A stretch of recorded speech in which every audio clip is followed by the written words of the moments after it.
नमस्कार मित्रों, निशांस के डिजिटल प्लेटफॉर्म पर सीबीएसई हिंदी के कोर्स बीके पेपर के सॉल्यूशन में आप सभी का हार्दिक स्वागत, अभिनंदन। आइए बढ़ते हैं आपके प्रश्न पत्र के समाधान की ओर। आशा है आपका प्रश्न पत्र बहुत अच्छे से हुआ होगा और होना भी चाहिए।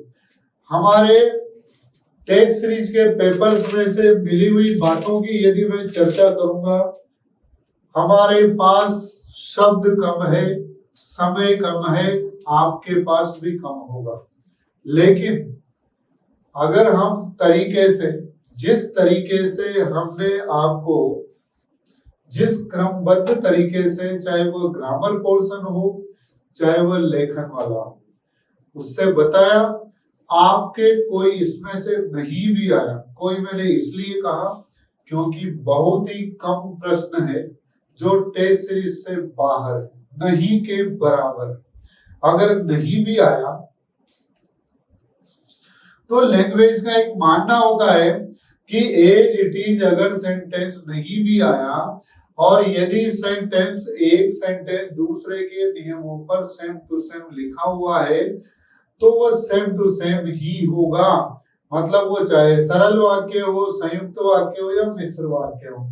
चलो, इन सब बातों को छोड़ते हुए हम सबसे पहले तो ये देखें कि ये पेपर वगैरह, यही नहीं कोई सा भी पेपर हो, सबको अच्छे से पढ़ने की आदत डालो और उनमें जितने भी इंस्ट्रक्शंस आपको दिए हुए हो वो सब देखो। ये पहला पार्ट है जिस पर किसी का कोई वश नहीं चलता, अनसीन पैसेज। निम्नलिखित गद्यांश को ध्यान पूर्वक पढ़कर दिए गए प्रश्नों के उत्तर लिखिए। अब आपको गद्यांश को ध्यान पूर्वक पढ़ना है। आप सोच रहे हो ये इंस्ट्रक्शंस तो मैं क्यों फॉलो करूं, मेरी मर्जी पड़े जैसे ही पढ़ूं, पर ध्यान पूर्वक एक बार में ही पढ़ लोगे तो हो सकता है आपको दोबारा पढ़ने की जरूरत न पड़े, और यदि दोबारा पढ़ने की जरूरत पड़े तो कुछ फैक्ट्स देखने में ही पड़े, तो इससे समय बचेगा, बिगड़ेगा नहीं।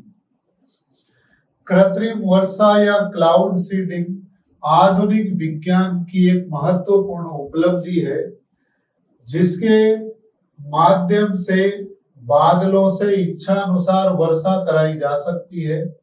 इस तकनीक में सिल्वर आयोडाइड या ठोस आइस जैसे रसायनों को बादलों के बहाव के साथ फैला दिया जाता है। जहां बारिश करानी होती है वहां पर हवा की विपरीत दिशा में इसका छिड़काव किया जाता है।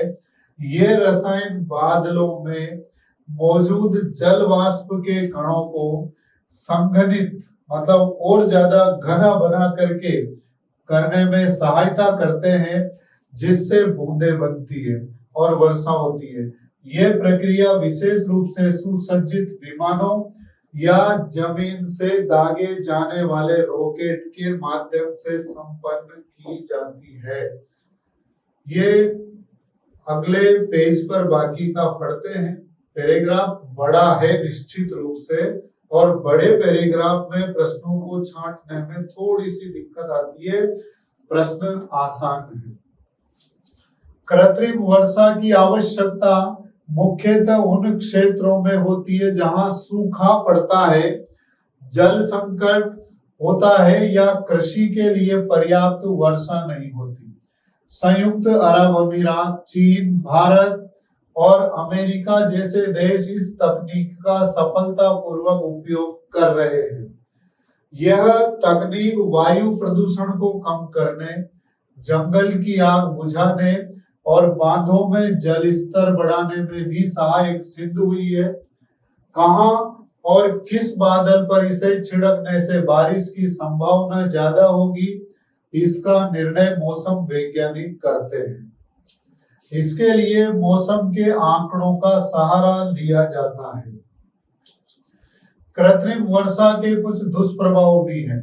अत्यधिक रसायनों के प्रयोग से पर्यावरण प्रदूषित हो सकता है।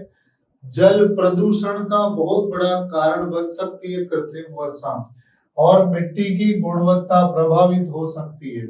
इसके अतिरिक्त यह तकनीक अत्यंत महंगी और इसकी सफलता की दर 10 से 30% ही है ना।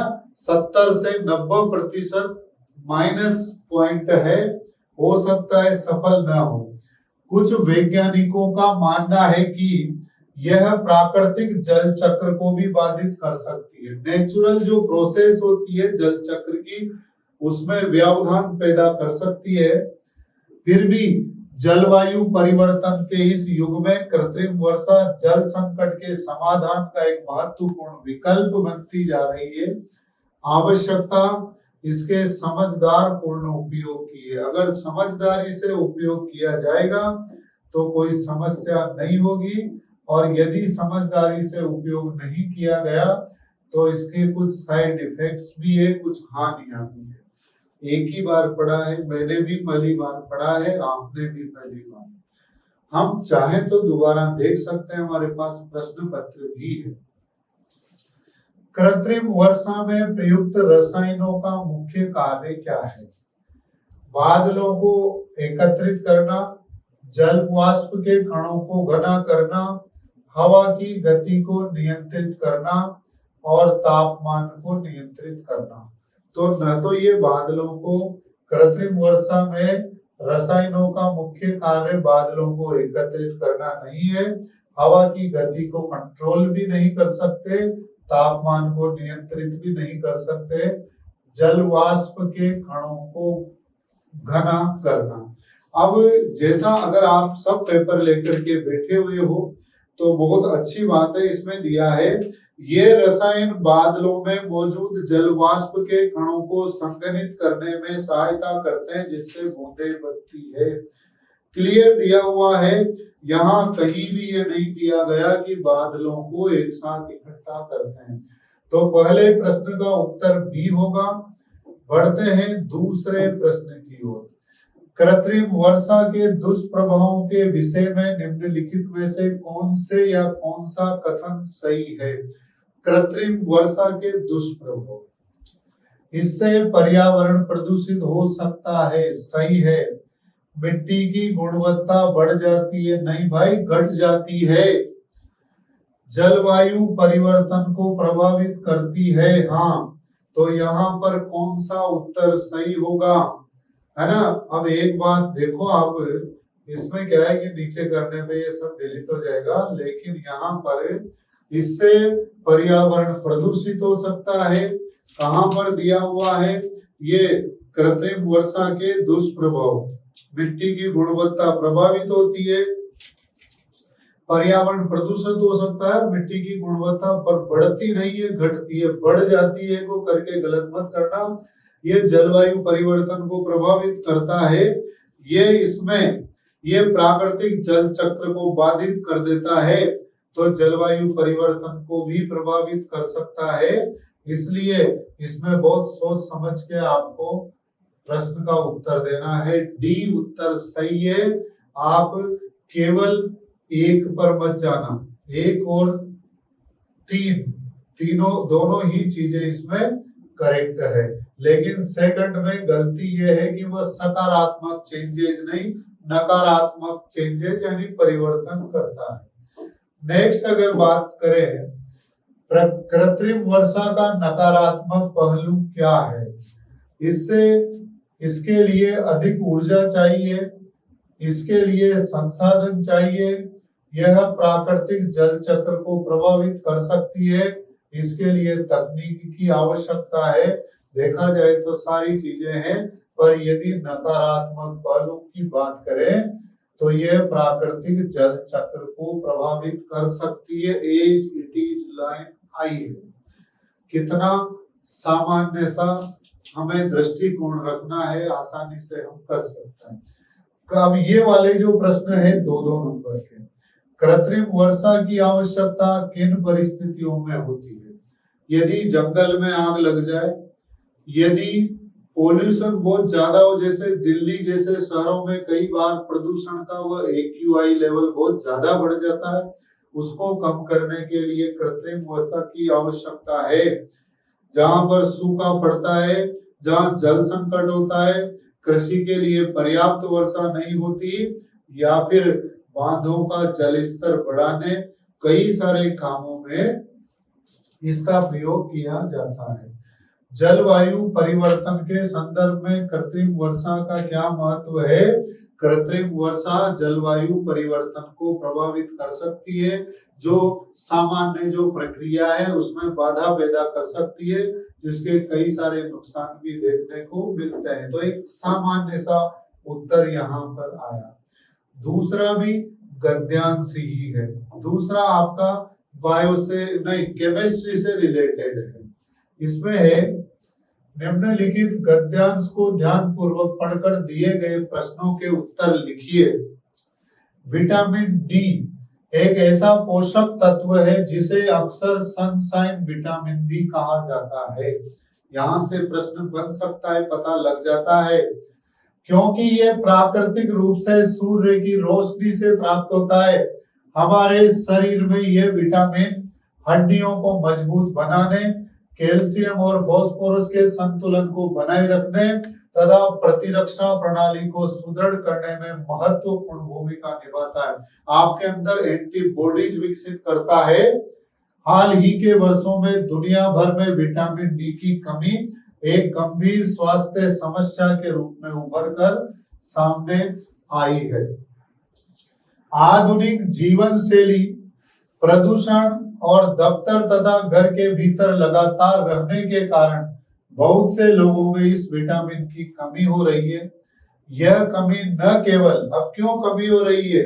जीवन शैली के कारण, प्रदूषण के कारण, घर के भीतर लगातार रहने के कारण या दफ्तरों में रहने के कारण शारीरिक स्वास्थ्य पर गहरा असर डालती है, बल्कि मानसिक और सामाजिक स्तर पर भी इसके दूरगामी प्रभाव देखने को मिलते हैं। किसकी कमी? Vitamin D. सूर्य की किरणें हमारे स्वास्थ्य के लिए एक अनमोल उपहार है, लेकिन आज के समय में लोग कंप्यूटर, मोबाइल और अन्य इलेक्ट्रॉनिक उपकरणों के साथ इतने व्यस्त हो गए कि वे बाहरी वातावरण में निकलने का समय ही नहीं निकाल पाते। परिणाम स्वरूप उन्हें सूर्य की किरणों का लाभ नहीं मिल पाता। हमारे शरीर को आवश्यक मात्रा में ये विटामिन प्राप्त करने के लिए सूर्य की रोशनी के साथ साथ संतुलित आहार भी उतना ही अहम है। सूर्य की रोशनी तो चाहिए, लेकिन संतुलित आहार की भी आवश्यकता है। बढ़ते हैं इसके प्रश्नों की ओर। इसमें भी प्रश्न दिए हुए हैं। अब गद्यांश के अनुसार आधुनिक जीवन शैली का कौन सा दुष्प्रभाव स्वास्थ्य पर प्रमुख रूप से दिखाई दे रहा है? आधुनिक जीवन शैली का कौन सा दुष्प्रभाव प्रमुख रूप से? शरीर में विटामिन डी की कमी। आधुनिक जीवन शैली का दुष्प्रभाव, मानसिक तनाव में वृद्धि, शरीर के पाचन तंत्र पर प्रभाव, शारीरिक विकास पर दुष्प्रभाव। देखा जाए तो शरीर में विटामिन डी की कमी से ही रिलेटेड ये पूरा पैराग्राफ है। इसलिए यही दुष्प्रभाव है जीवन शैली का कि विटामिन डी की कमी आ रही है। इसके सब इफेक्ट्स दे रखे हैं। इसके बाद निम्नलिखित कथन और कारण को ध्यान पूर्वक पढ़िए और दिए गए विकल्पों में से सही विकल्प चुनिए। विटामिन डी को सनशाइन विटामिन बी कहा जाता है क्योंकि यह प्राकृतिक रूप से सूर्य की रोशनी से प्राप्त होता है। कथन और कारण दोनों ही सही है।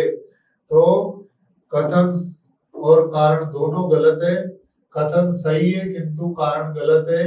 कथन गलत है किंतु कारण सही है। लेकिन यहाँ तो क्लियर ही दिया हुआ है, कथन और कारण दोनों सही है और कारण कथन की सही व्याख्या है। यहाँ पर भी डी उत्तर बिल्कुल सही होगा। निम्नलिखित में से मानव शरीर में विटामिन डी की कोई भूमिका नहीं होती। मतलब मानव शरीर में विटामिन डी की कोई भूमिका किसमें नहीं होती? हड्डियों को मजबूत करने में, प्रदूषक तत्वों का अवशोषण करने में, कैल्शियम फास्फोरस का संतुलन में और प्रतिरक्षा प्रणाली की सुदृढ़ता में। मैंने मित्रों ईमानदारी की बात है आपके सामने ही पढ़ा है और आपने भी तभी पढ़ा है हड्डियों को मजबूत करना दिया हुआ है। कैल्शियम फास्फोरस का बैलेंस दे रखा है। प्रतिरक्षा प्रणाली को सुदृढ़ करना भी दिया हुआ है। एक बार और आप इसको देख सकते हो क्या कि ये हड्डियों को मजबूत करता है, कैल्शियम फास्फोरस में संतुलन बनाए रखता है और प्रतिरक्षा प्रणाली मजबूत करता है। जबकि यहाँ उत्तर दिया हुआ भूमिका नहीं है। कई बार पढ़ने की गलतियों से बहुत सारा पेपर बिगड़ जाता है। बढ़ते हैं, चलो अगले दो प्रश्न। ये जो ऑब्जेक्टिव नहीं है पर है आसान। विटामिन डी किन किन स्रोतों से प्राप्त किया जा सकता है? तो विटामिन डी को प्राप्त करने का स्रोत सूर्य की रोशनी ही इसमें दिया हुआ है ना। इसमें ये सारी चीजें दे रखी है चाहे, लेकिन इस विटामिन की कमी रहती है। वो केवल सूर्य की रोशनी हमारे स्वास्थ्य के लिए अनमोल है। तो विटामिन डी को प्राप्त करने के लिए सूर्य की रोशनी के साथ साथ संतुलित आहार भी लेना आवश्यक है। तो सूर्य की रोशनी और संतुलित आहार, मतलब संतुलित आहार के जो पोषक तत्व है वो भी विटामिन डी देते हैं। विटामिन डी की कमी के प्रमुख कारण, विटामिन डी की कमी के प्रमुख कारण है वर्तमान जीवन शैली, हमारा खान पान, रहन सहन, लगातार मोबाइल, कंप्यूटर और टेलीविजन के साथ लगे रहते हैं। घरों में और ऑफिस में कैद रहने के कारण धीरे धीरे लोगों में विटामिन डी की कमी आ रही है। तो देखते हैं, ये व्यावहारिक व्याकरण वाला पार्ट है जो काफी आसान सा पार्ट है। इस व्यावहारिक व्याकरण के प्रश्नों में हम जरूर देखेंगे कि हमने कितने सारे प्रश्न जो है कर रखे। हाँ, क्वेश्चन की फॉर्म चेंज हो सकती है, लाइन चेंज हो सकती है, लेकिन लगभग करके आए जो मैं बता रहा हूँ। निर्देशानुसार पदबंध पर आधारित है ना, पदबंध पर आधारित प्रश्नों 5 में से आपको 4 करना और 4 सर्वश्रेष्ठ करना है। अभियान पूरा करने वाले सभी कल वापस लौट रहे हैं। वाक्य में से सर्वनाम पदबंध छांट कर लिखिए। ये प्रश्न पत्र खोलने में कुछ समय लग सकता है, इसलिए हम डायरेक्ट ही देखेंगे। आपके पास क्वेश्चन पेपर होंगे, आप उसको रिलेट करके देख लेना। एज इट इज नहीं भी मिले तो कई चीजें एज इट इज है। अभियान पूरा करने वाले सभी कल वापस लौट रहे हैं। वाक्य में से सर्वनाम पदबंध छांट कर लिखिए। अब इससे बुरा क्या हो सकता है, इससे आसान क्या हो सकता है? दूसरों पर दया दिखाने वाला वह चला गया, तो वह सर्वनाम है। यहाँ पर अभियान पूरा करने वाले सभी, और सभी अगर अंत में आ रहा है तो ये जो सभी है ये सर्वनाम है, इसलिए सर्वनाम पदबंध यही होगा। ये सर्वनाम पदबंध है, ठीक है। इसके बाद हेडमास्टर जी अपने दफ्तर में आज थोड़ा जल्दी आ गए। वाक्य में रेखांकित पदबंध, रेखांकित पदबंध है। कब आ गए? थोड़ा जल्दी। आपको पता हो तो एक क्रिया विशेषण आने की विशेषता बता रहा है, लेकिन क्रिया विशेषण के 4 भेद है: रीतिवाचक, कालवाचक, स्थानवाचक और परिमाणवाचक। तो यहाँ पर थोड़ा जल्दी यानी काल वाचक क्रिया विशेषण है, पर आपसे ये नहीं पूछा रेखांकित पदबंध का भेद लिखिए, तो क्या उत्तर होगा? क्रिया विशेषण पदबंध। अब इससे क्रिया विशेषण पदबंध आप देख लेना। मेजर के तीसरे का तीसरा तो है ये वाला, टेस्ट सीरीज का परिचय करवा रहा हूं। माइनर पेपर दूसरे का पहला, ये मतलब उसमें भी क्रिया विशेषण पदबंध था। इसके बाद तीसरा ये मेजर पेपर फर्स्ट के दूसरे का दूसरा, उसका आत्मीय स्वभाव उसमें भी कुछ ऐसा ही था। अगर आप देखो तो मिलेगा उसका आत्मीय स्वभाव सबको बहुत प्रभावित करता था। वाक्य में रेखांकित पदबंध अब ये पदबंध ही रेखांकित है। अब आपको फिर भी दिक्कत आए तो संज्ञा, सर्वनाम, विशेषण, क्रिया और अव्यय। अब यहाँ देखो ये सर्वनाम नहीं हो सकता, ये विशेषण नहीं हो सकता, ये क्रिया नहीं है, तो स्वभाव वैसे भी भाववाचक संज्ञा है, इसलिए ये कौन सा होगा? संज्ञा पदबंध। संज्ञा पदबंध इसका करेक्ट आंसर होगा। कोई चीज 99% नहीं है, 100% आपको श्योर समझते हुए आगे बढ़ना है। मुसीबत में वो भागा भागा वहां पहुंच जाता था। रेखांकित पदबंध का भेद बताते हुए कारण भी स्पष्ट कीजिए। वैसे तो लास्ट में जो भी चीजें आती है वो क्रिया ही होगी, क्योंकि क्रिया अंत में आती है, ये भी कारण है, और पहुंचना वैसे भी क्रिया, ये कारण हो जाएगा। तो रेखांकित पदबंध का भेद होगा क्रिया पदबंध, और क्रिया पदबंध इसलिए होगा क्योंकि यहाँ पर सामान्य क्रिया के साथ साथ जो है सहायक क्रिया, जिसको रंजक क्रिया कहा जाता है, वो भी दी हुई है। तो दो क्रियाओं के मेल से एक पद बना, जो क्रिया पदबंध कहलाया। इसके बाद वे एक संवेदनशील और भावुक कवि थे। इसका भी बता देता हूँ, ये पहले मेजर, पहले माइनर के दूसरे का तीसरा था, और यहाँ पर ये मेजर के तीसरे का पहला है, जिसमें था नतारा एक नेक और ईमानदार व्यक्ति था। अब ये जो है ये भी तो विशेषता ही हुई। वे एक संवेदनशील और भावुक कवि थे। कवि की विशेषता क्या है? संवेदनशील और भावुक। तो यहाँ पर कौन सा पदबंध होगा? विशेषण पदबंध। विशेषण पदबंध यहाँ पर होगा। इसके बाद बढ़ते हैं अगले प्रश्न की ओर। अगला प्रश्न, निर्देशानुसार रचना के आधार पर वाक्य रूपांतरण पर आधारित 5 प्रश्नों में से किन्हीं 4 प्रश्नों के उत्तर सब में एक जैसे हैं। यहाँ कोई गैर आदमी नहीं है, इसलिए आप राजे दिल कह दे रचना की दृष्टि से वाक्य का भेद लिखिए, है ना। मेजर पेपर के चौथे का 5वां देख लेना, सेम नहीं मिलेगा, रिलेटेड है, ये भी ध्यान रखना है आप। यहाँ कोई गैर नहीं है। अब उसमें दे दिया अतः, यहाँ आ रहा इसलिए, क्या अतः और इसलिए अलग अलग है क्या? वैसे भी अगर समानाधिकरण समुच्चय बोधक का प्रयोग होता है तो संयुक्त वाक्य ही होता है, और समानाधिकरण समुच्चय बोधक के 4 पार्ट हैं: संयोजक, विभाजक, विरोध दर्शक, परिणाम सूचक। तो इसलिए क्या है? परिणाम सूचक। और अगर इसलिए आ रहा है तो रचना की दृष्टि से वाक्य भेद लिखना है। यह एक संयुक्त वाक्य है। कैसा वाक्य है? संयुक्त वाक्य। ठीक है। फिर देखिए, हम होठों से प्याला लगाकर एक एक बूंद चाय पीते रहे, संयुक्त वाक्य में रूपांतरित करके लिखिए। अब संयुक्त का मतलब है 2 स्वतंत्र वाक्य बनाना है किसी समानाधिकरण समुच्चय बोधक से जोड़ करके। होठों से प्याला लगाकर एक एक बूंद चाय पीते रहे, तो हमने ओठों से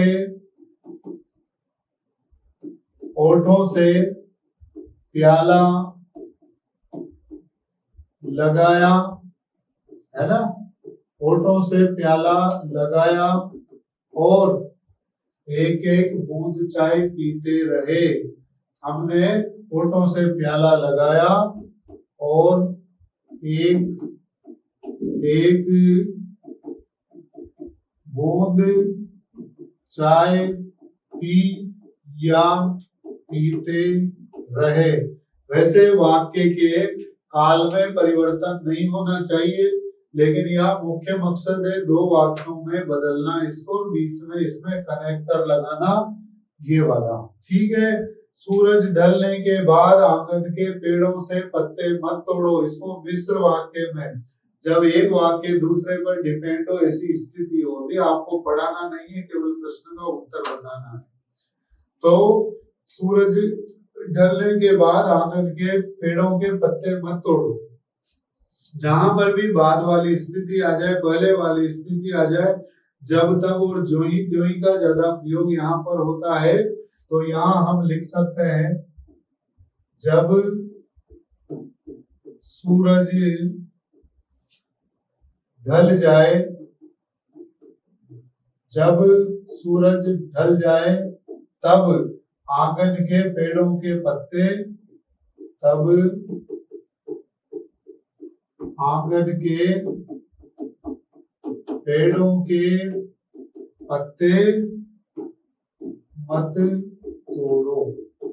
ये लो, तो यहाँ जब और तब में एक दूसरे पर डिपेंडेंट व्याधिकरण समुच्चय बोधक आ गया, तो ये मिश्र वाक्य में बदल गया, एक नंबर अपना हो गया। नेक्स्ट, शेख अयाज ने, है ना, मैं बताता भी जा रहा हूं बीच में। शेख अयाज ने अपनी आत्मकथा में इस घटना का उल्लेख किया, रचना की दृष्टि से वाक्य भेद लिखिए। तो यहाँ पर तो किसी प्रकार कोई दो वाक्य जैसी स्थितियां नहीं दिख रही। कितनी आसान बात है, मेजर के फोर्थ का पहला, वहां पर भी सरल वाक्य था।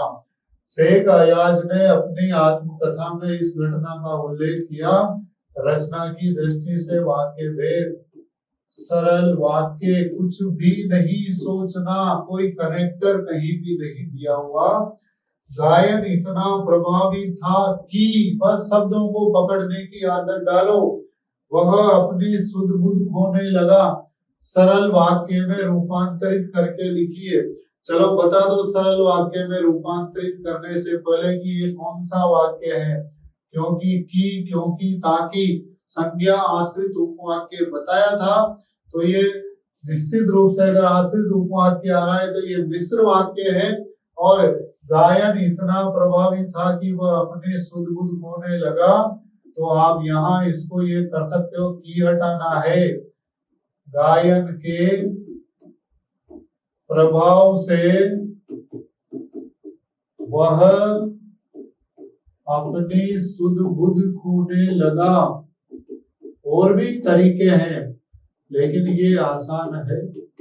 गायन इतना प्रभावी था कि, तो गायन के प्रभाव से वह अपनी सुध बुध खोने लगा। ये सरल वाक्य में रूपांतरण हो गया।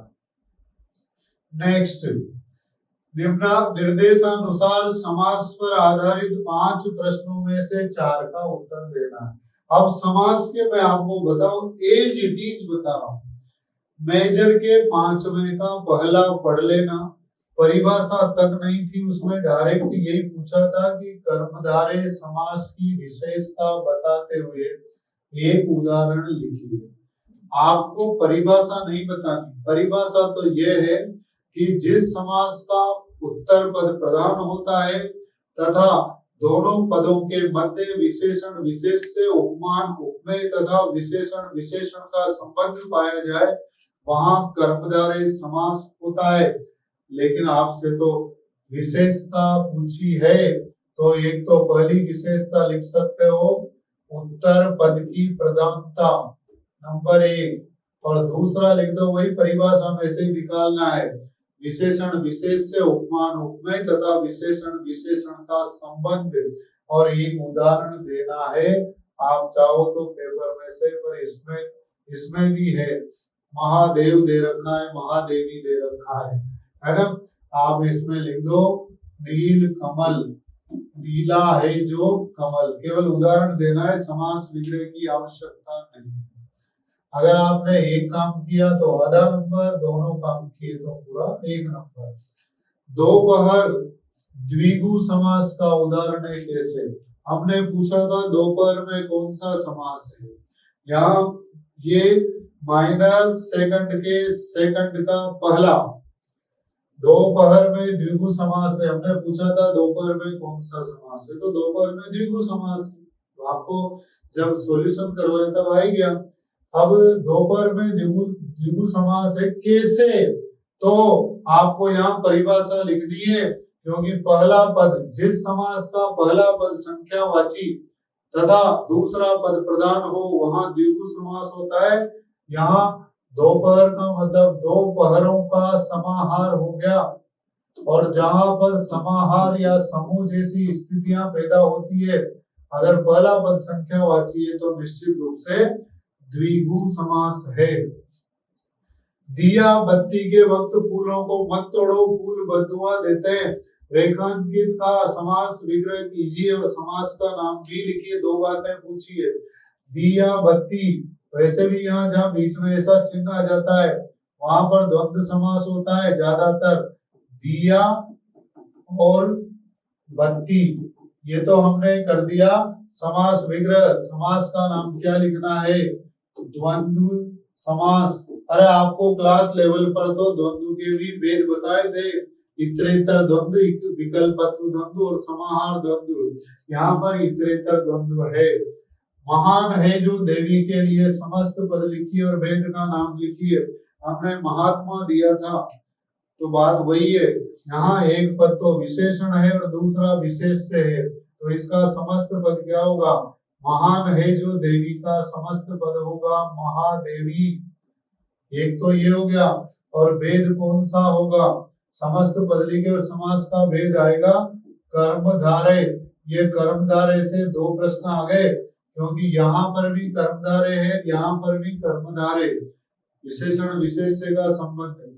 विचाराधीन समस्त पद समास के किस भेद का उदाहरण है? तो विचाराधीन का मतलब होता है विचारों के अधीन। विचारों के अधीन ये सामान्य सा तरीका है याद करने का। वैसे विचाराधीन एज इट इज नहीं है, लेकिन सेकंड के दूसरे का चौथा देख लेना। तत्पुरुष है, तत्पुरुष का कौन सा भेद होगा? यहाँ पर का की के है। पहले तो ये देखो समस्त पद का किस भेद का उदाहरण है। आपसे ये भी नहीं पूछा, यहाँ पर का की के आ गया, तत्पुरुष समास का उदाहरण है। पर तत्पुरुष कौन सा है? अगर उपभेद लिखना है तो संबद्ध तत्पुरुष इसमें आएगा। तो कुल मिलाकर कहीं भी कोई प्रश्न ऐसा नहीं है जो कंफ्यूजन क्रिएट करता हो। हाँ, मुहावरे जरूर आसानी से नहीं मिलते, क्योंकि मुहावरे टेक्निकल टर्म नहीं है, रटने की चीजें। और रट्टू यहाँ इस जगह पे रट्टू बच्चे कुछ फायदा उठा जाते हैं, और बहुत सारी बातें इसमें भी टेक्निकल ही होती है। निर्देशानुसार मुहावरे पर आधारित 5 में से 4 के उत्तर देना है। रंग दिखाना और रंग चढ़ना। अब ये ऐसा का ऐसा तो इसमें आया नहीं है, पर रंग दिखाना। अब आप देखो एक सामान्य सी बात कि उसने अपना रंग दिखाई दिया, मतलब असलियत सामने आ जाना।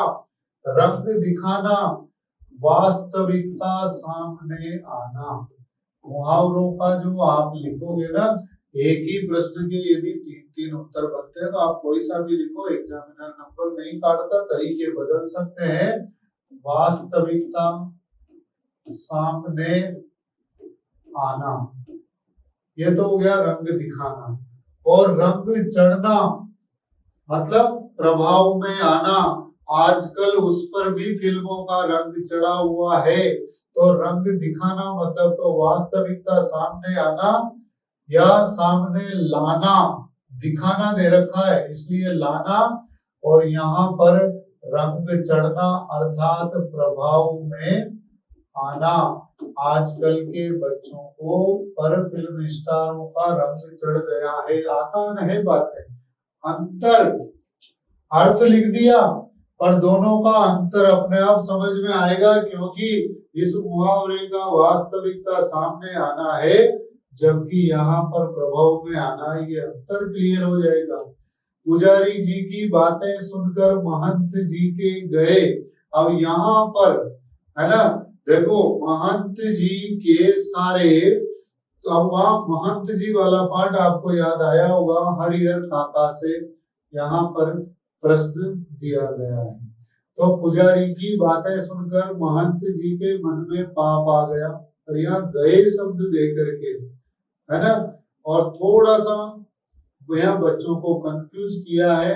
पर महंत जी के मन में कोई भाग खुलना, इस तरह के मुहावरे का इसमें कहीं दे नहीं रखा पाठ में।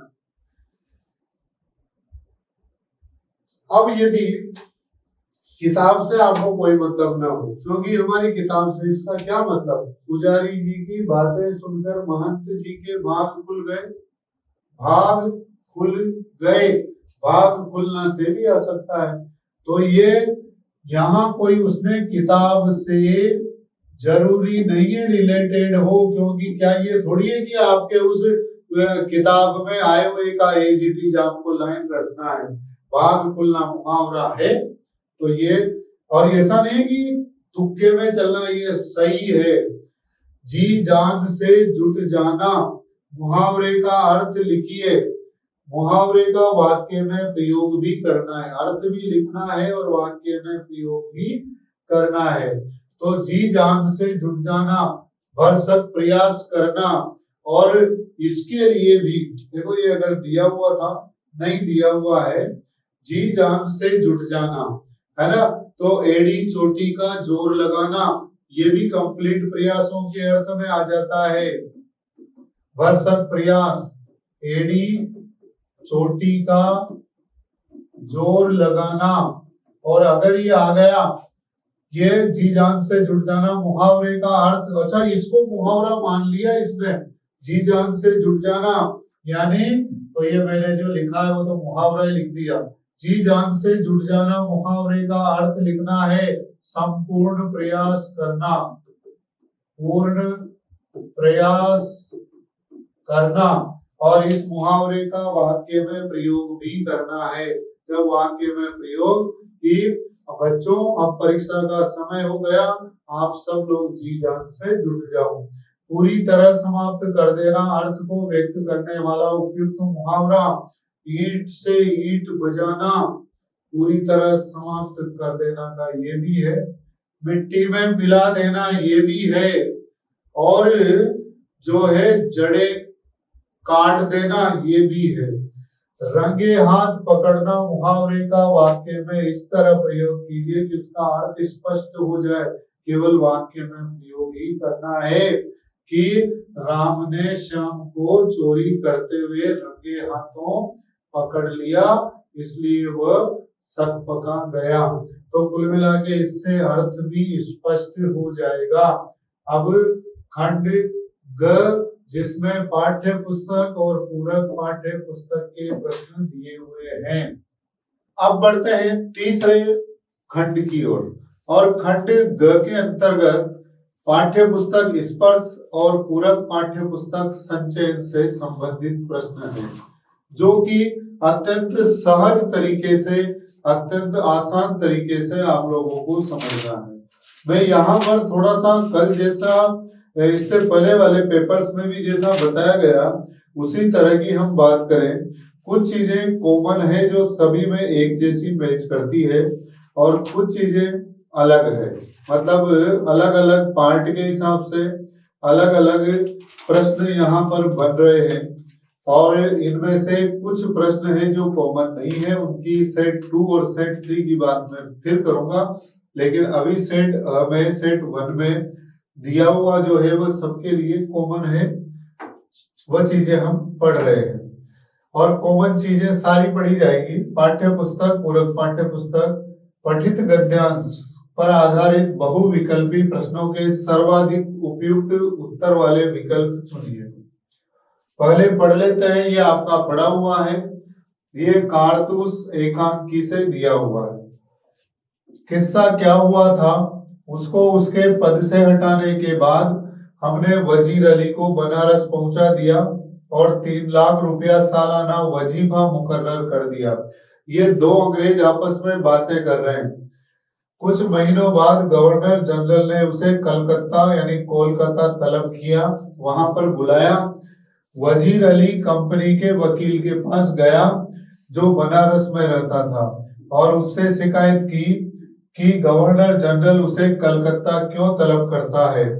तो वकील ने शिकायत की परवाह नहीं की, उल्टा उसे बुरा भला सुना दिया। वजीर अली के तो दिल में यूं भी अंग्रेजों के खिलाफ नफरत कूट कूट कर भरी है, उसने खंजर से वकील का काम तमाम कर दिया। एक छोटा सा पैराग्राफ है, छोटा सा गद्यांश है, इससे संबंधित प्रश्नों को हम समझेंगे। देखो हमारे पास जब प्रश्न पत्र है तो हमें कहीं भी इधर उधर करने की आवश्यकता नहीं है। वकील ने वजीर अली की शिकायत की परवाह क्यों नहीं की? उसके लिए कंपनी का हित सर्वोपरि था। उसकी वजीर अली से पहले ही से ही आपसी रंजिश थी नहीं, वकील को सारी बातें पहले से मालूम थी और वजीर अली द्वारा की गई शिकायत गलत थी। कुल मिलाकर उसके लिए कंपनी का हित सर्वोपरि था, क्योंकि वकील कंपनी के लोगों का ही था। फिर अगला प्रश्न इसमें बनता है, गद्यांश में किसे उसके पद से हटाए जाने का उल्लेख है? किसे हटाए जाने का उल्लेख है? तो कंपनी का वकील, गवर्नर जनरल, शहादत अली और वजीर अली। वजीर अली को हटाया भी गया और उसको कलकत्ता तलब भी किया गया। यहाँ पर प्रश्न में जो दिया गया है उससे पहले की बात समझना कि वजीर अली कंपनी के वकील के पास गया। किस्सा ये हुआ कि पद से हटाने के बाद हमने वजीर अली को बनारस पहुंचा दिया, मतलब पद से भी हटाया और बनारस वहां पहुंचाया और फिर वहां से कलकत्ता तलब किया गया। तो यहाँ पर उत्तर होगा वजीर अली। अगला प्रश्न है, वजीर अली को 3 लाख का वजीफा क्यों दिया गया? अंग्रेजों को सुरक्षा देने के लिए, अवध का तख्त छोड़ने के बदले बनारस में रहने के लिए और किसी और से संधि न करने के। तो अवध का तख्त छोड़ने के बदले उसे जो है 3 लाख रुपए वजीफा दिया गया कि ये अवध का तख्त छोड़ देगा तो फिर अंग्रेजों का इस पर कब्जा हो जाएगा। वजीर अली द्वारा वकील का काम तमाम कर देना उसकी किस विशेषता को नहीं दर्शाता?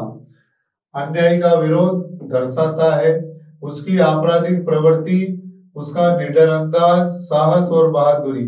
तो आपराधिक प्रवृत्ति तो वैसे भी नेगेटिव पॉइंट है, ये नहीं आएगा। अन्याय का विरोध है, उसका निडर अंदाज है और साहस और बहादुरी है। आपराधिक प्रवृत्ति इसका सही उत्तर होगा, क्योंकि यहाँ दिया हुआ है नहीं दर्शाता। इसके बाद अगला प्रश्न है, निम्नलिखित कथन और कारण को ध्यानपूर्वक पढ़कर दिए गए विकल्पों से सही उत्तर चुनकर लिखिए। वजीर अली को अंग्रेजों से दिली घृणा थी, बिल्कुल सही है। अंग्रेजों ने विदेशी होकर भी धोखे से उसकी सत्ता हथिया ली थी, इसलिए बिल्कुल अंग्रेजों ने विदेशी होकर भी धोखे से उसकी सत्ता हथिया ली थी, इसीलिए वजीर अली को अंग्रेजों से दिली घृणा थी। तो ये कथन सही किंतु कारण गलत, ये नहीं होगा। कथन भी सही है और कारण भी सही है। कथन सही है लेकिन कारण उसकी गलत व्याख्या करता है, ये भी गलत। कथन और कारण दोनों सही है और कारण कथन की सही व्याख्या करता है। इसका डी उत्तर बिल्कुल सही होगा। तो ये था अपने गद्यांश। अब इस गद्य पाठ की विषय वस्तु पर आधारित 4 में से किन्हीं 3 प्रश्नों के उत्तर आप लोगों को लगभग 25 से 30 शब्दों में, लगभग 2.5-3 लाइन में 4 लाइन हो जाए, इससे ज्यादा नहीं, फालतू की बातें लिखना आवश्यक नहीं है। तलवार की दैवीय शक्ति से परिचित होते हुए भी अपने क्रोध को शांत करने के लिए ततारा द्वारा उसका प्रयोग किया गया।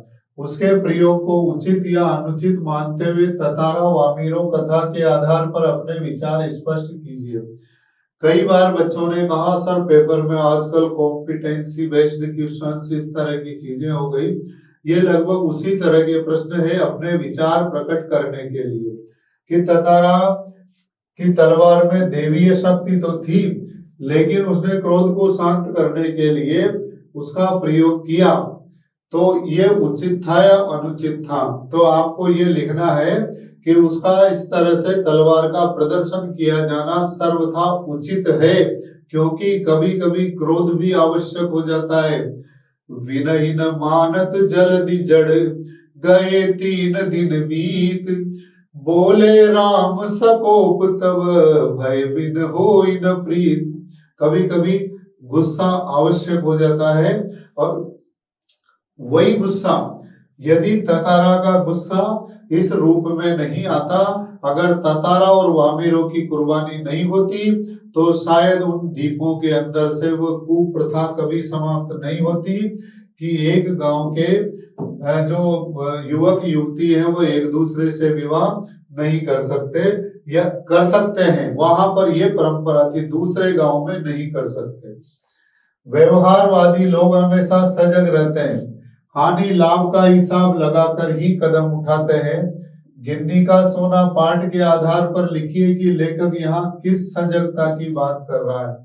मतलब हमेशा सजग रहते हैं। देखो, दो प्रकार के लोग हैं, एक तो है आदर्शवादी, इसमें ये बातें आपको क्लियर थी, आदर्शवादी और एक व्यवहारवादी। तो आदर्शवादी लोग है तो बहुत अच्छे, लेकिन जहां तक वो अपने आदर्शों को यथार्थ तक नहीं पहुंचाएंगे तब तक दिक्कत है। अर्थात व्यवहार को आदर्शों के स्तर तक पहुंचाना, जैसे इसमें था कि सोने में तांबा मिलाया जाए या तांबे में सोना मिलाया जाए।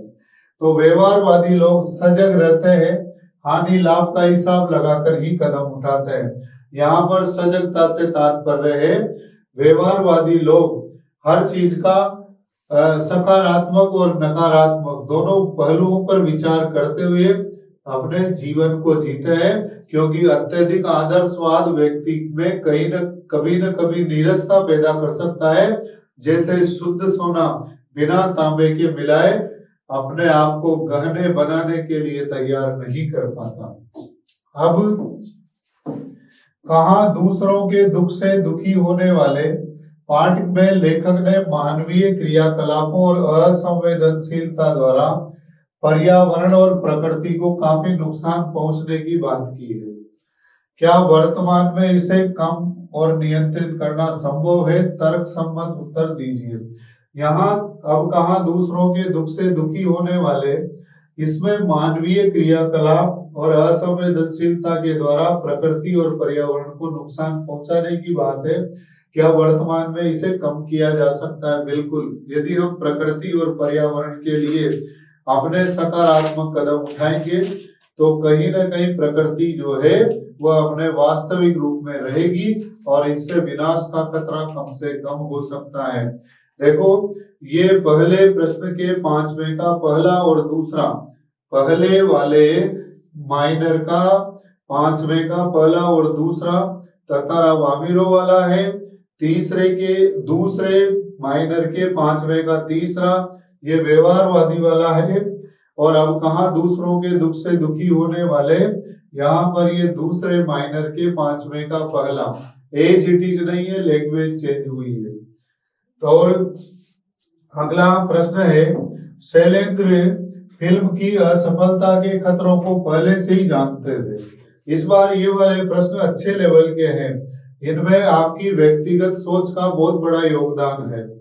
उन्होंने तीसरी कसम फिल्म फिर भी बनाई, तीसरी कसम के शिल्पकार शैलेंद्र पाठ के आधार पर उत्तर दीजिए। वह जानते थे कि फिल्म सफल भी हो सकती है, असफल भी हो सकती है, लेकिन फिर भी उन्होंने फिल्म बनाई, क्योंकि उनके मित्र ने उनको पहले से समझा दिया था। उसके बावजूद भी उन्होंने ये कहा कि मैं लाभ के लिए फिल्म नहीं बना रहा हूं, मुझे इससे कोई मतलब नहीं है कि फिल्म सफल होती है या असफल, लेकिन मैं अपनी विचारधारा को लोगों तक पहुंचाने की बात करता हूं और मैं ये फिल्म बनाऊंगा चाहे लाभ हो या हानि। इसीलिए उन्होंने फिल्म की असफलता के खतरों की चिंता बिल्कुल भी नहीं की। निम्नलिखित काव्यांश यानी इनको पढ़कर दिए गए प्रश्नों के सर्वाधिक उपयुक्त विकल्पों का चयन कीजिए, जिसमें से ये विरह भुवंगम तन बसे वाला प्रश्न, तो ये पहले माइनर में 7वें का तीसरा प्रश्न पूछा गया था। चलो यहां से शुरू करते हैं। कस्तूरी कुंडली बसे मृग ढूंढे बनमाई, ऐसे घटी घटी राम है दुनिया देखे नाई। जैसे कस्तूरी उसकी नाभि में निवास करती है, लेकिन कस्तूरी मृग उसे जंगल जंगल ढूंढता रहता है, उसी प्रकार प्रत्येक व्यक्ति के अंतर्मन में राम है, लेकिन ये दुनिया उसे देख नहीं पाती। जिस प्रकार से कस्तूरी मृग की नाभि में कस्तूरी होती है, पर उसे दिखती नहीं, उसकी गंध को महसूस करता है। उसी प्रकार हम सब भी राम की गंध को महसूस तो करते हैं पर उसे देख नहीं पाते। विरह भुअंगम तन बसे मंत्र न लागे कोई, राम वियोगी ना जीवे जीवे तो बोरा होई। विरह रूपी सर्प तन में बस गया, किससे विछो हुआ?